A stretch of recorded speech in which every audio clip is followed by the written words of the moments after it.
Ladies and gentlemen, welcome back to the podcast, and I'm excited for this because, as you see from the title, this is a School's Over, Now What classic.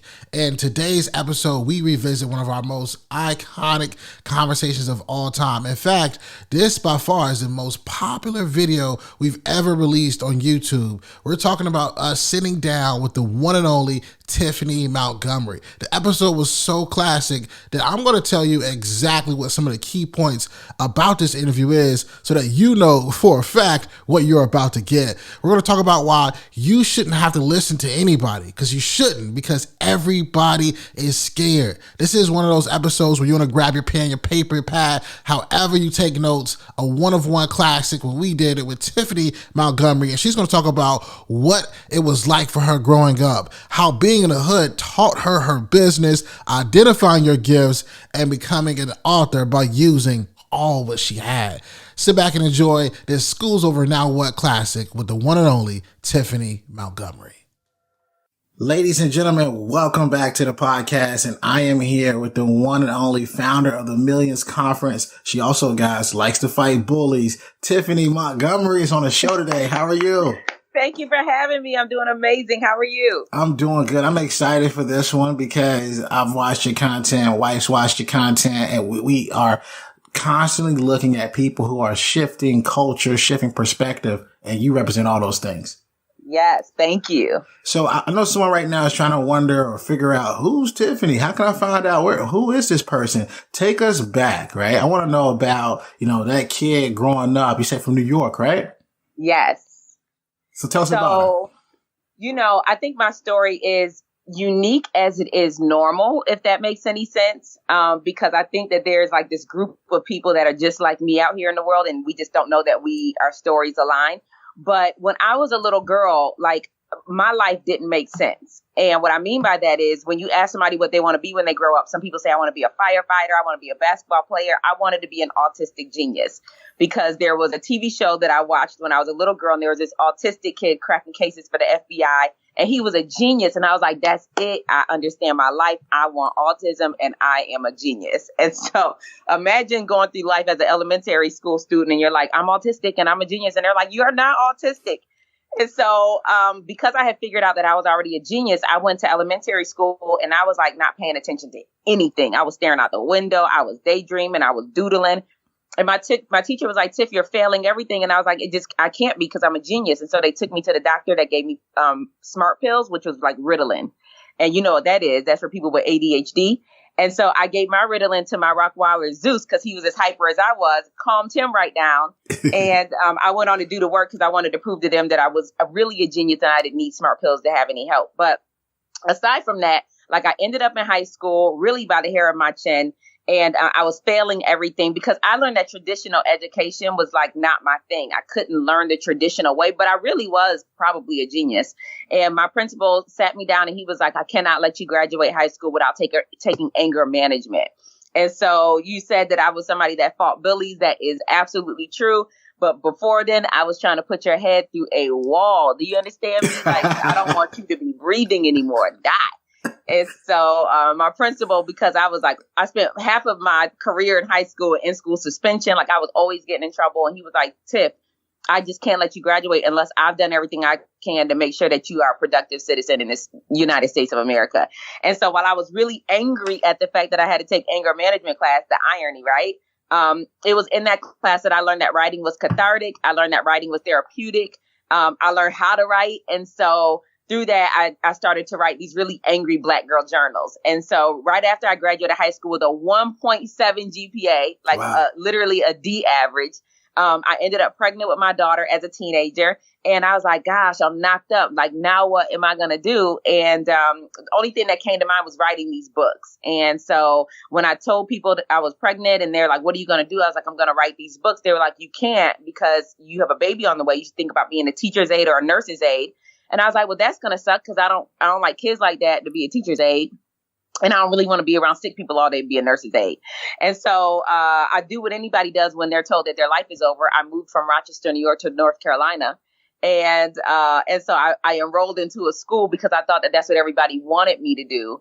And I ended up quitting because I was a freshman for 3 years straight at a college here. And I was like, you know what? Traditional education is not for me, but I'm also failing everything. So what do I need to do next? And so I took really what I had on the inside of me, which was writing all of these books, wrote my first, well, I didn't have to write the first poetry books because I already had them compiled into those Angry Black Girl journals. So I just really kind of used what I had, and I didn't look outside of myself for the answer. And I also used my tax refund check to publish my own books. And the reason I did that is because I wanted to bet on myself. Like, I didn't want to borrow the money from anybody else because I'd already felt like a failure being a teen mom. From that, there was a woman that heard about me selling my books everywhere. And when I say I was selling my books in the hood, in the club, like I was selling. And she was like, I heard about you selling these books everywhere. Would you consider writing fiction? And I was like my attention span wouldn't allow me to write fiction. But I was like, if the opportunity presents itself, sure. I wrote my first fiction novel and it was 75,000 words in 3 months. And in the same year, it was an Essence magazine bestseller. And I've been an Essence magazine bestselling author 7 times. And so that's kind of the beginning part of my life. Yo, that life is lit. So here, you mean to tell me you grew up wanting to put people through walls? Why the anger? Why so much aggression? Someone's listening to this right now who immediately had a flashback of them being younger, just like, young Tiphani. Why would you think you were so angry back then? So I grew up being physically abused. And what I learned in being physically abused, kind of looking at it now, God brings a lot of people, like a lot of young girls or a lot of guys in my life with a lot of anger issues. And immediately when I see that in somebody, I'm like, okay, somewhere in your life you were being physically abused because you tend to lash out how people are lashing out inside of you. The difference of mine was I wasn't just hitting normal people. I hated bullies because I was being bullied in the house, if you will. And so if I saw somebody out and they couldn't defend themselves and somebody that knew that they couldn't defend themselves were trying to fight them, I was going to fight for you because I hated to see it. And so that is where the anger came from for me, was the fact that I was being physically abused in the home and I just didn't deserve it. And I was very angry because of it. It had set a seed of anger inside of me. But when I gave my life over to God, he really just he crucified that anger on the cross. He didn't take it away, right? But he crucified it on the cross, and I'm able to be angry in different ways with righteous indignation. And so I think he still loves that fire in me. That's still that fight needed to be in me, but it just needed to be redirected and cleaned up a little. Facts. I mean, that's such a great way to kind of say it too. I think right now someone's listening to this and they're saying, did she say 1.7 GPA?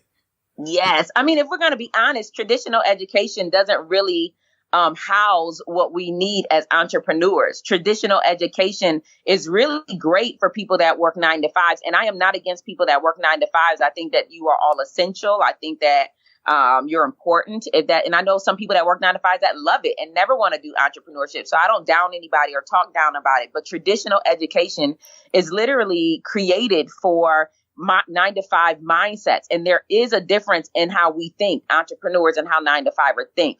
And so when I think of somebody like me that was born to be a leader, I was a natural born trailblazer, meaning that you can put me in a forest and I don't have to see a path. Give me a machete and I'm cutting my way through.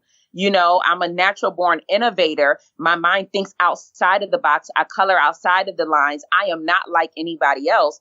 Then traditional education is definitely not for me. And it's so funny. I have a 20-year-old daughter. I have a 9-year-old son, and my son is almost identical to me. And it's so funny having a mom that understands him now, that I'm like, listen, I want you to do the work just because I don't want you to fail. But this is not important. Let me teach you what's important. Let me teach you life skills. Let me teach you entrepreneurial skills. And he soaks it all in because he is a true entrepreneur. So I am not an advocate for traditional education. I'm not an advocate for college. Unless you are a lawyer, a doctor, an accountant, I want you to get some formal education.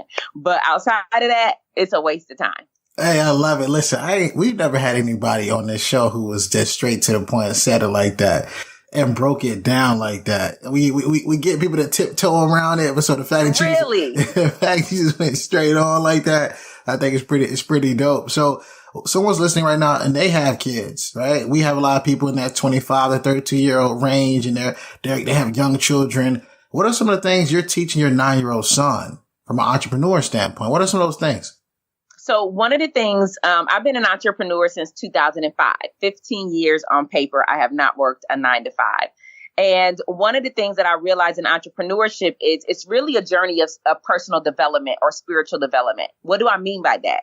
I mean that, and this is just for adults, I've learned and I've watched over the years, just thousands of entrepreneurs, when you build something and create something and nobody buys what you're selling, you normally, like, let's say you wrote a book and you try to give that book to somebody and they're like, oh my God, like, I don't want the book right now. Thank you, but I'll buy it later. You normally feel rejected. And it's not, they didn't, in your mind, they didn't say they didn't want the book because they don't have the money right now. What in your mind, what they said was, I don't want you. And so you then tend to internalize this rejection and this abandonment because you're broken somewhere on the inside and you've made this book your self-worth. Instead of detaching yourself away from it, saying that this is just a book. It has nothing to do with my self-worth. If the book is a success, I'm still dope. If the book fails, I'm still dope. But the success of the book or the failure of the book has nothing to do with who I am as a person, because whether this thing fails or succeeds, I'm still amazing. Right? Yeah. So when I look at my son and I look at these beginning stages of what I see adults go through when they become entrepreneurs, and he's selling a $20 bookmark because that's how much his bookmarks are. And somebody looks at him and is like, no, Pop, I'm not buying a $20 bookmark. And he gets angry and he gets mad. I look at him and I say, listen, nobody has to buy your bookmark if they don't want to buy your bookmark. Right? You need to figure out a better marketing strategy to sell your bookmark to people who want bookmarks right now. Yep. Maybe you're selling it to somebody who wants an ebook.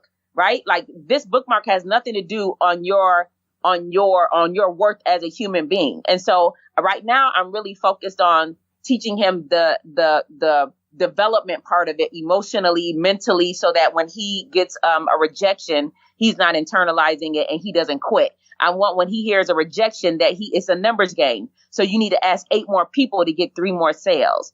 And so I'm detaching that emotionalism from him.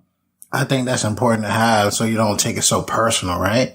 People get that absolutely. One no and they stop when they could have had a greater yes, which I think is so important. So as you're, I want to go travel through the cycle here. As you're selling your books, you said you were in the hood selling the books. You're at the club selling the books, right? What gave you that mentality to say, you know what, they gonna get this every way, every form, every fashion? I mean, imagine growing up, right? Like, half my family are Latin kings. So I got Puerto Rican in me, but half my family are Latin kings. And so imagine just growing up watching people selling drugs all around you, people really get into this money, like people, not a little bit of money, but they're getting kingpins. And this is all around you. And so I remember when I started selling books, I'm like, it's just no way that I can watch drug dealers get to this bread, you know what I'm saying? And I can't get to it in a legal way. It just didn't make sense to me. And so I think I was afforded the opportunity, to be quite honest with you, to watch people make large sums of money in a very short amount of time. But check this, Shawn, I was also afforded the opportunity to watch them die early and go to jail for it. And so what I learned early on was I didn't want money by any means necessary. And all money wasn't good money, right? Like, I didn't want to be the person that was like, I just want money. It doesn't matter what the repercussions, it mattered to me because I can't go to jail. And so I really took that same hustle and I watched people with 9 to 5s. They clocked in at 9. They left out at 5. They went home. But I watched hustlers like not change their clothes for days at a time, get into this money in the streets. And they would celebrate a little bit, but they would pack their money up and go back out.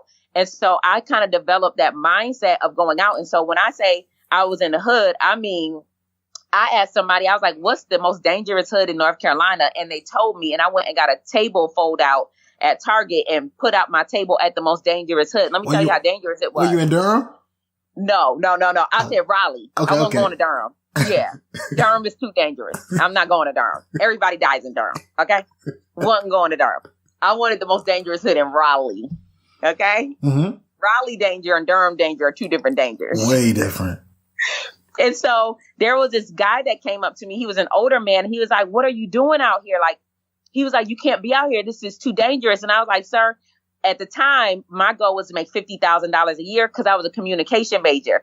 Which, don't make no money in college. None. But $50,000 to me as a teen mom, that was like my thought of rich, right? Yeah. And so I was like, I got to make $200 a day. I can't leave the hood until I make $200 a day.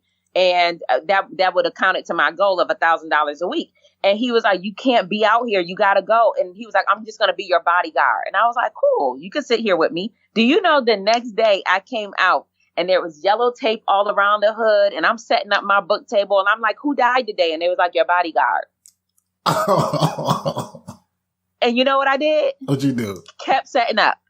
And I was like, oh man, that's crazy. I kept setting up so strongly. Okay, my setup game was so strong, Shawn, go hard. that the News and Observer came over to me and the guy was like, hey, I know you see a yellow tape in a white sheet over this body and you're still setting up. And I was like, yes, that's my bodyguard over there. And I still have to make $200 a day because I don't have a plan B. I don't have I can't go back to work. I can't go back to work a regular job. I got to sell these books and the hood is out. And he was like, I got to do a write-up on you. And he literally wrote me up. He did a write-up on me the day that man died. Yo, because he couldn't believe that I was out there selling books. So it was a very dangerous hood, as you can see. Hey guys, so let me take a guess. You're enjoying the show. And if that's right, please make sure that you take a screenshot of you listening to the podcast right now and tag me at ShawnRAnthony_. I promise you this is going to help in amazing ways. And while you're at it, hit the 5-star rating and subscribe. With that being said, guys, let's get back to the show. Yeah. It sounds like it's almost on Durham level. It was. Okay. And I was there during the summertime, so you already know it was lit. Yeah, the summertime, they definitely out there in the summertime. So I want to ask you like a question that I know a lot of entrepreneurs are thinking right now, right? A lot of people got hit with this COVID-19.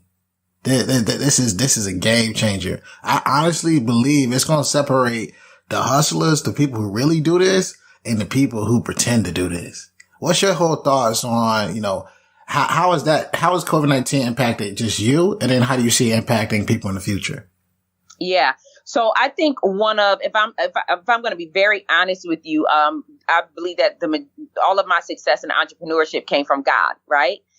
With that being the case, I think one of the most interesting things about that is God tends to tell me things that are going to happen before they actually happen so that I can prepare for them. So Millions Conference, which is my yearly conference that I have. The last conference we had a little over 2,000 people there. And the theme of it was rich in recession. And so we spoke a lot about, hey, this time is getting ready to come. Everybody needs to prepare, right? That's the benefits of having God on your side, is that you might not be all knowing, but God is, and he will tell you these things. And so I think it's very interesting that this moment in time that we're seeing right now, I grieved last year, right? Like while people were celebrating, while people were excited, while people were like, no cares in the world, I'm like Noah, like the rain is coming, get on the boat. And nobody was listening. Oh, a few people listened. And so then when we got to this moment, it's almost like I was experiencing an extreme joy. And that's because my mind doesn't think in current moments. I'm already outside of the moment that we're in. With that being said, I was prepared for COVID, not just with masks, because I had bought tons of masks before this happened. Like, I was like, why am I buying all these masks? And then when it hit, I was like, oh God, it makes sense. I have so much hand sanitizer at my house. I bought all of this stuff before all of this happened.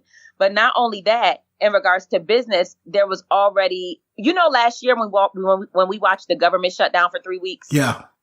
I knew it. I was like, and I watched people on my timeline saying that they didn't have money, that they were struggling. And I'm like, man, this is just a 3-week shutdown. And you like fell this hard. This is not going to be good for the account. Like this is going to be bad. You ain't gonna make it. And so I tried to get a lot of people to just focus and structure their businesses in a way that it wouldn't be impacted when something like this happened. And so when COVID hit initially, you know what I got to do? I got to selling.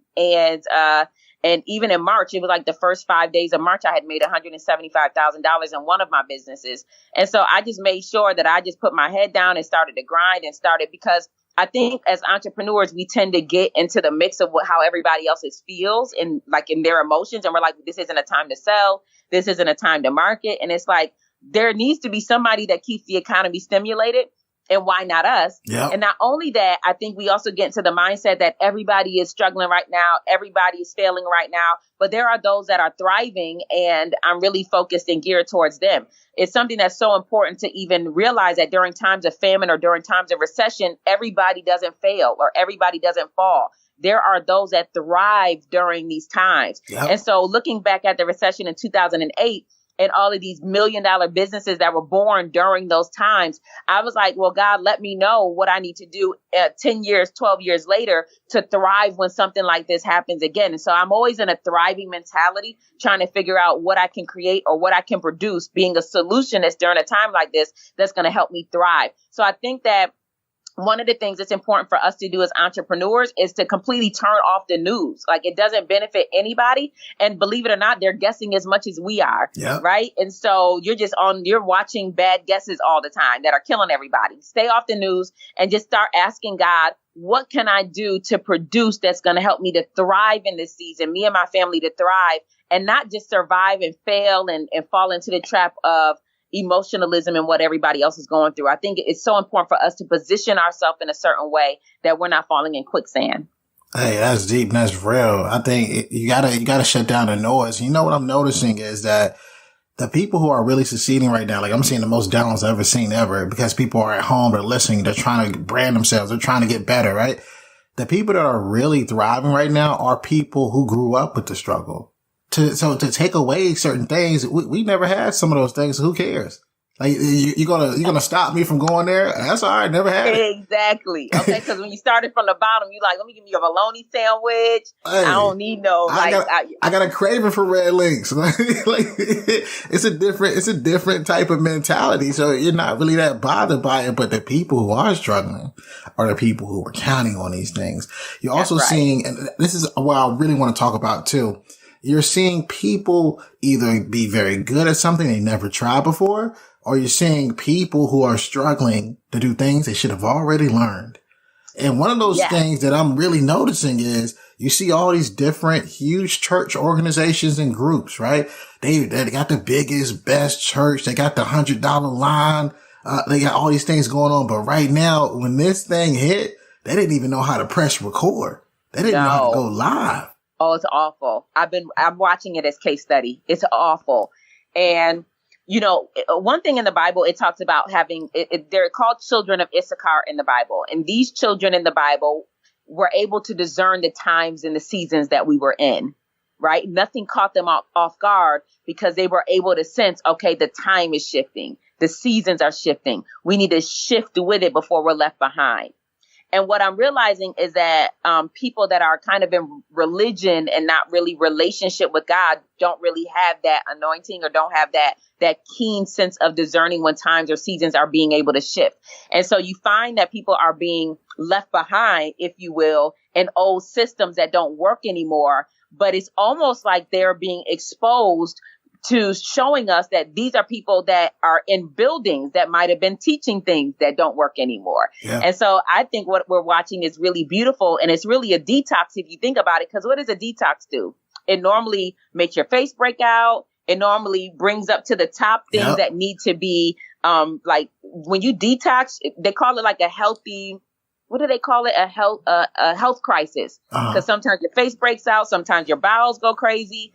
And you don't feel good at first, but it's really just getting out all the gook out of you so that it can start the process. And I think that's what we're seeing in the church is we're seeing a health crisis where we're detoxing things and people out that needed to be detoxed out a long time ago. And God is bringing the other people up to the forefront.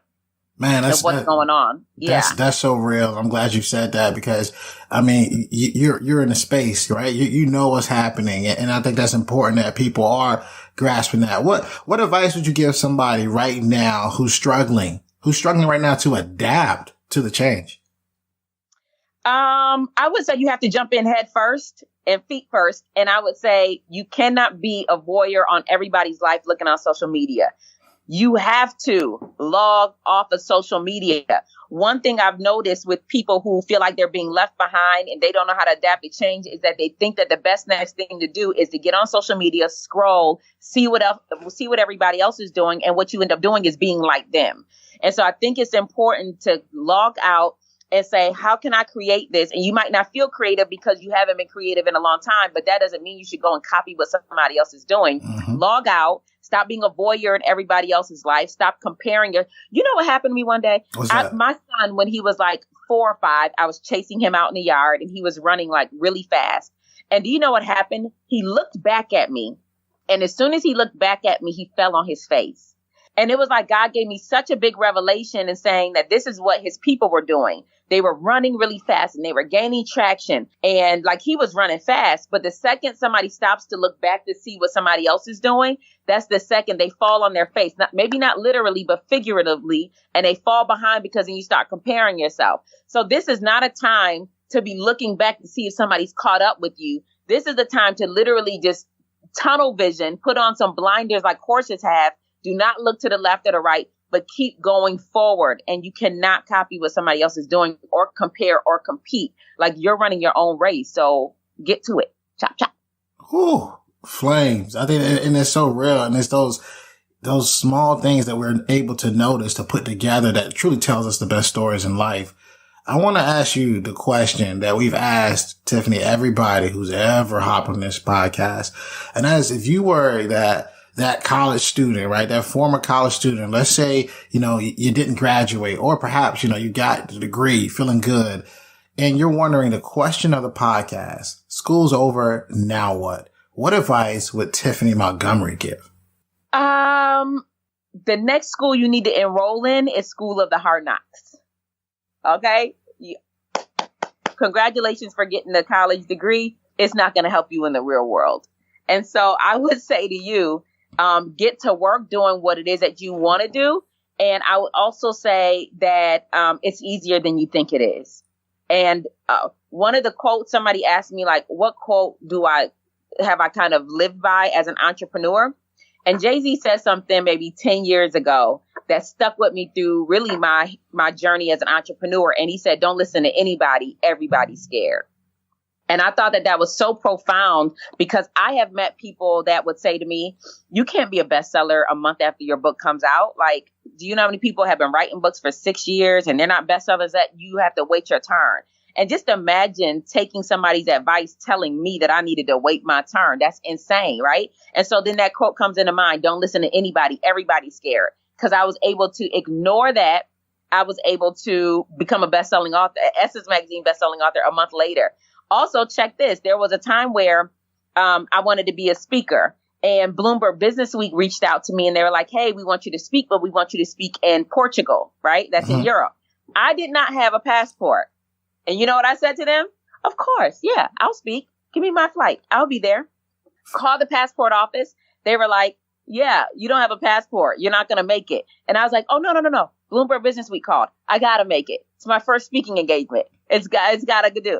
And do you know what I did? What you doing? I told them, I'm in North Carolina. I said, book my flight in Washington, D.C.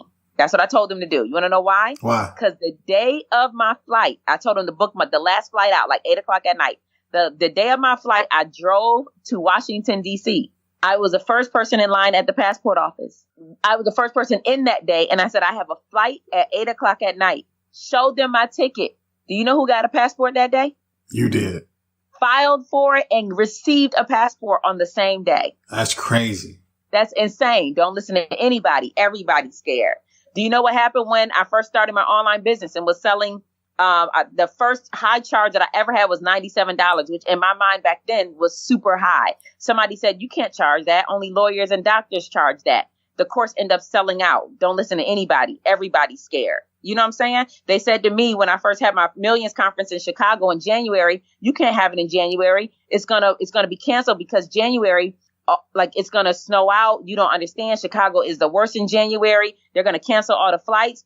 I went to God and I said, God, I believe you told me to have this conference in January in Chicago. I pray for unseasonably warm temperatures. When we heard the news, the newscaster said it hasn't been this warm in over 20 years. Don't listen to anybody. Everybody's scared. And so that's what I would say. Oh my goodness. And you torched that. What's crazy is that Jay-Z also has one of my favorite quotes of all time. And it says, remind yourself, nobody built like you. You design yourself. So take your advice, guys. This has been an amazing episode. Tiphani, I appreciate you right now. People their mouth is probably dropped for the gems you laid on us today, but let people know where they can find you, where they can hear more about you. Yeah, so my name is spelled Tiphani. Make sure you go and follow me over on Instagram. I have a great time over there. So follow me at Tiphani Montgomery over on Instagram. And I spell it again, Tiphani. So I can't wait to connect with you guys over at Instagram. Hey, what's up, fam? Thanks for watching. Don't forget, hit that subscribe button, smash that like button. We'll see you next week here at School's Over Now What. And always remember, dream it, believe it, go out and get it.